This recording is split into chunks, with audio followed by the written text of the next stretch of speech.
Hey everyone, I'm coming in today to ask a question. Are you using AI to keep you consistent with the content that you're creating, whether it be for your YouTube channel or for your social media and video marketing needs? If you're not, my question is, why aren't you? And I wanted to come in and just share on day 39 the tool that I've been using that will allow me and you, if you use it correctly, to stay consistent with the video content that you need to create for your business. There are a lot of video tools that are out there that, or I should say, AI tools that are out there that can help you get streamlined and organized with creating videos for your business. There are different reasons why you're going to use them all. ChatGPT is usually at the very top of most people's lists. Google Gemini, a lot of people are using Claude, and they have all different reasons why they think that they're better, whether it's that they think that they write better scripts or for whatever reason, research purposes, a plethora of them. And I do use them. I tend to try to grade them against each other. But the one that I tend to fall back to a lot that you may have heard because I've done a couple of videos during this challenge on them is Notebook LM.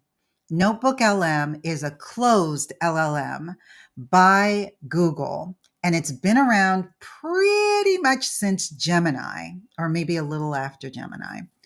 And what I enjoy, and the reason why I like to use it, is because it's using my own content to sort of give me ideas of what I can do with it. So the way that I use it is, if you've ever used Notebook LM, it's literally notebooks. And so you have a notebook for whatever it is that you want to focus on. So I have a notebook specifically that I have identified as my voice. I have another one that's titled my presentation. So every single presentation that I've given, whether I've given it multiple times, because for me, with my presentations, I change them up every single time I do them. I've uploaded and stored in my presentations notebook. Everything that's in my voice notebook is anything from personal journals that I'll do using Audacity, which is a free audio recording and audio editing tool. Anything that might be a voice note that I've done on my phone, and then I will upload it there.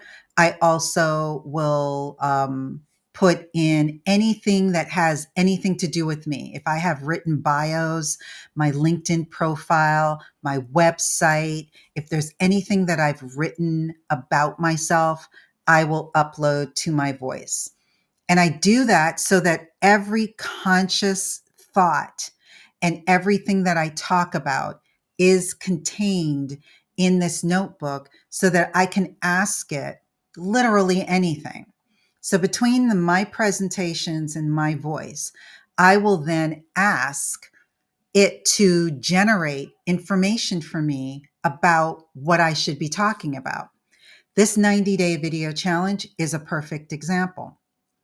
I went into the notebook. I think I actually went into both of them, but I went into the notebook for my presentations, and I specifically asked Notebook, because Notebook has a chat feature just like all of the other platforms. And I asked it to put together a 90-day video content calendar. And I wanted it specifically to be on the topics that were contained in that notebook. Then I asked it to have a theme. I wanted it to organize the months by a theme. I wanted it to have a hook. I wanted it to have some sort of engagement. And I wanted it to just sort of give me a one sentence synopsis, if you will, or brief overview of what that video title could be about. And it did that.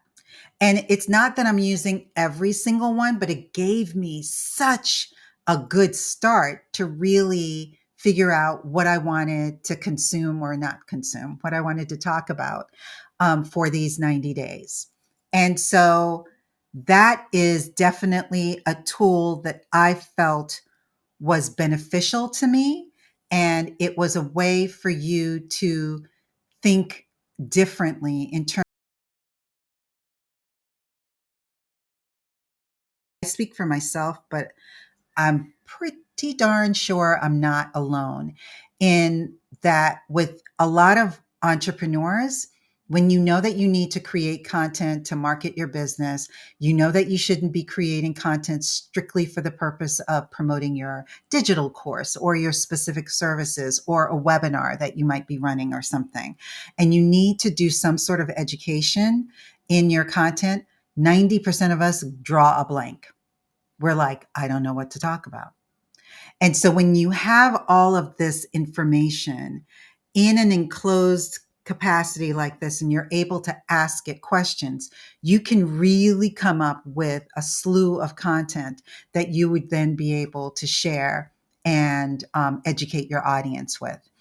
I prefer Notebook LM in this capacity because it's not pulling information generically from the internet. So it's not pulling somebody else's content and giving me that content that I now need to regurgitate. It is taking my own words and it's feeding it back to me in the context that I need to have it in order for me to be able to share that in the context of having a video or a social media post or whatever the heck it may be. And so that's my recommendation. I would love to hear what AI tools you're using that helps you strategically come up with your content that you're going to be sharing, whether again it's a video or if it's a social media post. Because when it comes to social media posts, the sky's the limit. I have gone bonkers on the number of platforms that are out there that work with your social media platform, or it's a standalone that will give you a tremendous amount of content that will allow you to create these really innovative, well, I shouldn't even call them innovative. What should I call them? That really allow you to create content for your social media platforms. The reason why I'm not going to say innovative is because I think that with a lot of them, especially I'm on LinkedIn more than I'm on any other platform besides YouTube.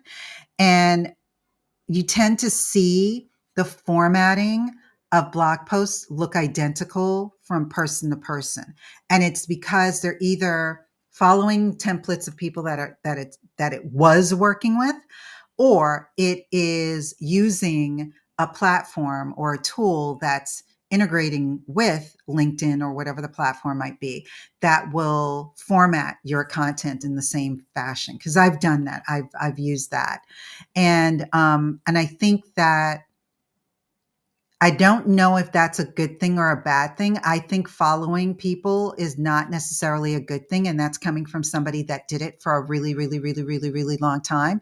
I didn't trust my own instincts and I followed what the masses were doing. And I've realized that when you follow what you want to do, you learn way more than you'll ever learn following anybody. And your style becomes very unique to you. And people that start to like you and follow you, which those are the only people you should be interested in, they tend to gravitate to you because of that.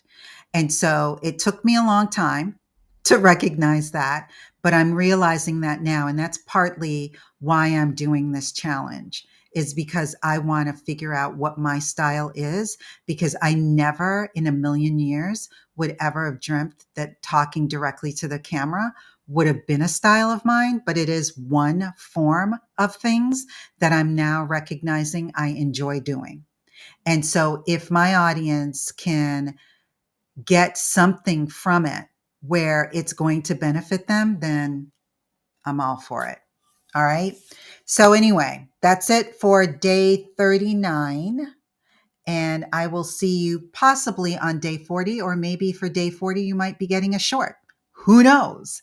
At any rate, thanks as always for watching. If you have any comments or questions, please post them in the comments below. I tend not to remember to ask this too much, but I hope you know that you can ask whatever questions you want. I encourage the camaraderie and the feedback, and let me know what your challenges are when it comes to creating videos, because we all have different ones. And I have probably encountered 90% of them. So I'm here to help you and to encourage you, because this is a muscle that you need to work in order for it to become natural. And when you do it for an extended period of time, you will start to notice that you get more comfortable, you get at ease, and you make less mistakes when you are doing this after a period of time. And in fact, if you do make a mistake, you're like, whatever, and you keep it moving. All right. So until next time, I will see you later. Take care.